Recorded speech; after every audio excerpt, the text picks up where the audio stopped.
Meet Mark and Sarah. They are 32 years old. Between the two of them, they bring home $180,000 a year. They are educated. They are disciplined. They cook at home. They drive used cars. And yet, every single night, they stare at a spreadsheet that refuses to move. On paper, they are the model of financial responsibility. They are using the Avalanche Method, mathematically optimizing their debt payoff by attacking the highest interest rates first. They are doing exactly what every finance textbook, blog, and logical friend told them to do. But they are exhausted, they are anxious, and statistically speaking, in 6 months, they will give up. Why? Because they are trying to solve a biological problem with a calculator, and the calculator is lying to them. Welcome to Sharon Finance. There's a lie we tell smart people about money. The lie is that wealth is a math problem. We are told that if we just optimize the variables, interest rates, APY, tax drag, the equation will solve itself. This leads to a phenomenon known as the efficiency trap. The efficiency trap is the belief that the mathematically correct decision is always the right decision.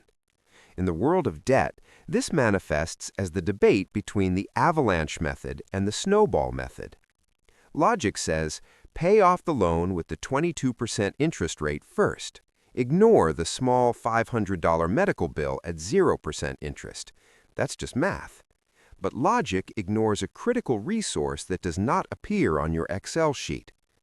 In the 1990s, psychologist Roy Baumeister coined the term ego depletion.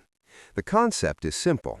Willpower is a finite resource. It's like a battery. Every time you resist buying a coffee, every time you say no to a dinner invite, and every time you look at a debt balance that hasn't moved in 4 months, the battery drains. When the battery dies, you don't just stop paying debt. You binge, you rebel, you collapse. To understand why the smart way fails today, we have to look at the structural shift in our economy. 30 years ago, the gap between income and cost of living was smaller. Grinding it out to pay off debt might have taken 18 months. You can white-knuckle your way through 18 months.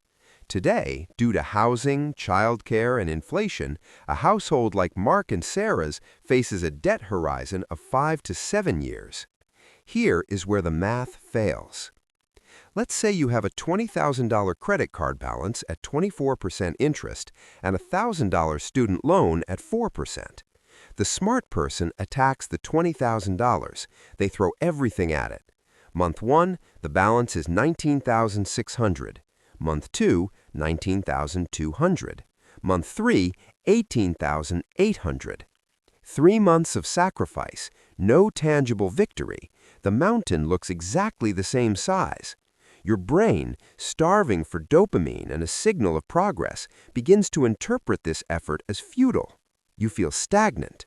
If you do not refuel your momentum with visible wins, it evaporates. The inefficiency of paying off the small, low-interest debt first isn't a financial cost. It is the price you pay to purchase psychological fuel. Think about your life right now. You are likely overstimulated, overworked, and underrested.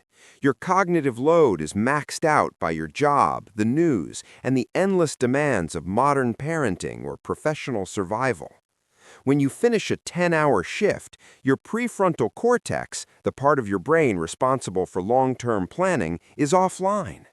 If your financial plan requires you to be a robot for 5 years, your plan is fragile. It breaks the moment you have a bad week. When you adhere strictly to the math, you are building a plan for a world that doesn't exist, a world where you never get tired, never get sick, and never lose hope. So, how do we fix this? We have to stop optimizing for interest rates and start optimizing for behavior. This is the modernized take on the debt snowball. It's not about being anti-math, it's about being pro-human. When you kill that small $1,000 loan, even if the interest rate was low, 2 things happen. 1. You permanently delete a monthly payment.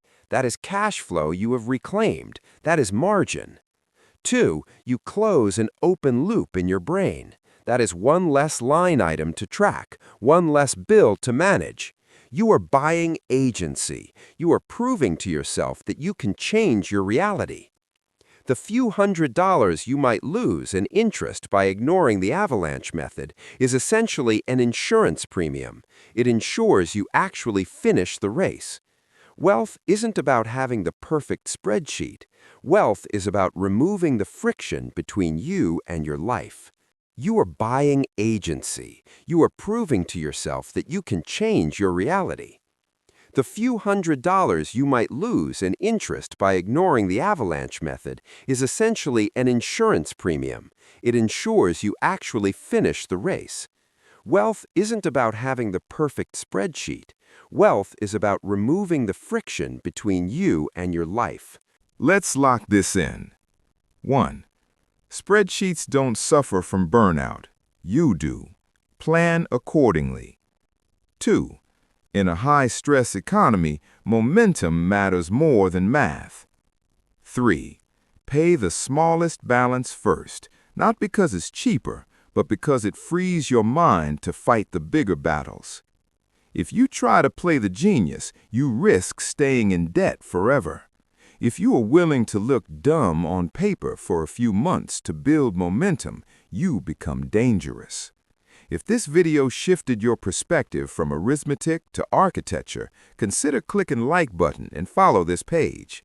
In the comments, tell me, what is the one small debt you are going to eliminate this month just to get a win?